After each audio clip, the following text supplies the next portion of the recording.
नाजरीन, मैं हुसैफ अली इलम सीखो में आपको खुशामदीद कहता हूँ। सुहेल अफजल की बुक है अकाउंटिंग क्लास बिकम पार्ट 2 और उसका चैप्टर है जॉइंट स्टॉक कंपनीज इंट्रोडक्शन। आज हम प्रॉब्लम नंबर 7 सॉल्व करेंगे।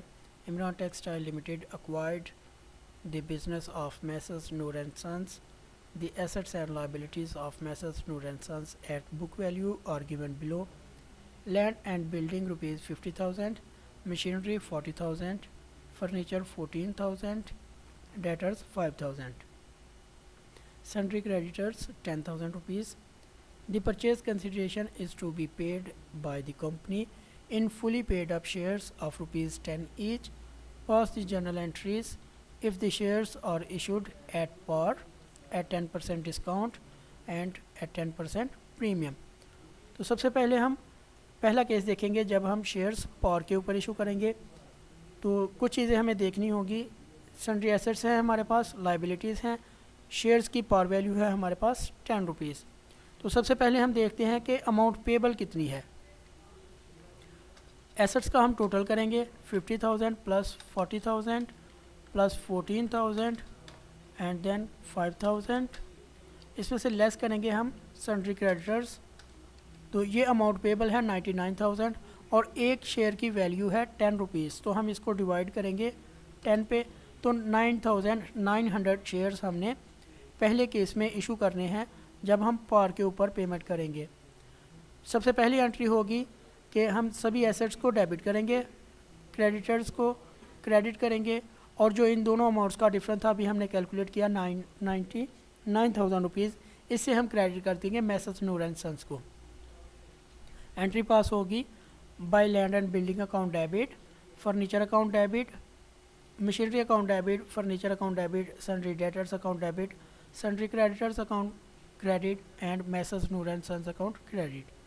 नरेशन हम इसकी देंगे being assets and liabilities of messrs Noor and sons account acquired. ये अभी हमने सारी कैलकुलेशन कर ली थी, इनका टोटल हमने किया था, इसमें से लेस किए थे जो हमारे पास लाइबिलिटी है क्रेडिटर्स की, तो रिमेनिंग अमाउंट थी हमारे पास 99,000 रुपीज़ जो हमने पे करनी थी।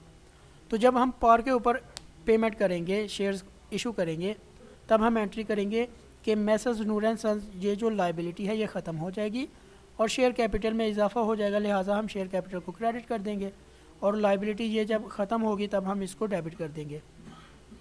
एंट्री पास होगी by messrs Noor and sons account debit to share capital account credit being 9,900 shares allotted at 10 rupees 10 per in full settlement of purchase consideration। ये इसकी हम नरेशन देंगे, rupees 99,000 debit and 99,000 credit.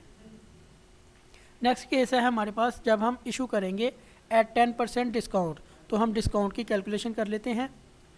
10 par value है, इसके ऊपर 10% discount है, तो हम इसको 10 से मल्टीप्लाई करेंगे और डिवाइड कर देंगे 100 से। तो 1 रुपये डिस्काउंट है, लिहाजा हम 10 - 1, तो 9 रुपीज़ हमारे पास एक शेयर की वैल्यू आ गई जो हमने इशू करनी है। तो अमाउंट पेबल थी हमारे पास 99,000, इसको हम डिवाइड करेंगे 9 पे, तो हमारे पास 11,000 टोटल नंबर ऑफ़ शेयर्स है जो हमने इशू करने हैं सेकंड केस में जब हम डिस्काउंट के ऊपर इशू करेंगे। तो पहली एंट्री सेम रहेगी, सभी एसेट्स को हम डेबिट करेंगे। Land and building account debit 50,000 से, मशीनरी अकाउंट 40,000 से, फर्नीचर 14,000 से एंड सन्ड्री डेटर्स 5,000 से, जबकि क्रेडिटर्स क्रेडिट होंगे 10,000 से and messrs Noor and sons 99,000 से। नरेशन हम देंगे being assets and liabilities of messrs Noor and sons acquired. जब हम पेमेंट करेंगे वाया शेयर्स तो हम एंट्री करेंगे messrs Noor and sons account debit, discount on issuance account debit and shares capital account credit. 11,000 हमने शेयर्स कैलकुलेट किए थे, इनको पार वैल्यू यानी कि 10 से मल्टीप्लाई करेंगे तो 1,10,000 रुपीज़ हमारे पास क्रेडिट में आ जाएंगे शेयर कैपिटल में। हमने पे करने थे मैसर्स नूर एंड सन्स को 99,000 रुपीज़, तो मैसर्स नूर एंड सन्स को हमने डेबिट कर दिया 99,000 से।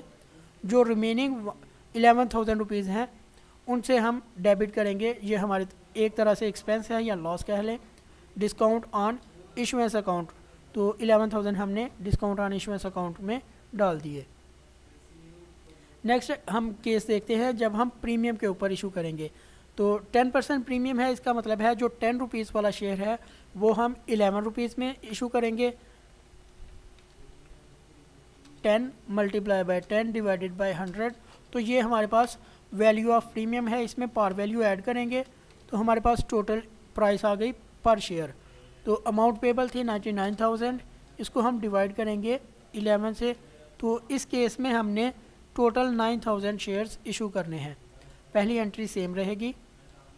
Land and building account debit 50,000 से, मशीनरी 40,000 से, फर्नीचर 14,000 से, डेटर्स 5,000 से, सन्ड्री क्रेडिटर्स को हम क्रेडिट करेंगे 10,000 से, and messrs Noor and sons 99,000 से। नरेशन हम इसकी देंगे, being assets and liabilities of messrs Noor and sons acquired. जब हम पेमेंट करेंगे तब एंट्री हम पास करेंगे, by messrs Noor and sons account debit, share capital account credit and share premium account credit, being 9,000 shares allotted at 10% premium against purchase consideration. ये इसकी हम narration लिखेंगे। मैसेज नूर एंड सन्स को हमने देने थे 99,000 रुपीज़, जबकि हमने 9,000 शेयर्स इशू किए हैं, तो शेयर अपनी पार वैल्यू के साथ रिकॉर्ड किए जाते हैं, लिहाजा हमने शेयर कैपिटल को 90,000 से क्रेडिट कर दिया। तो जो रिमेनिंग 9,000 रुपीज़ है वो हमें एक तरह से इनकम हो रही है, तो हम उसे प्रीमियम ऑन शेयर्स अकाउंट के नाम से रिकॉर्ड करेंगे। तो यहीं पे हमारा सवाल कंप्लीट होता है। मज़ीद ऐसी वीडियोस देखने के लिए हमारा चैनल इल्म सीखो सब्सक्राइब करें। शुक्रिया नाज़रीन।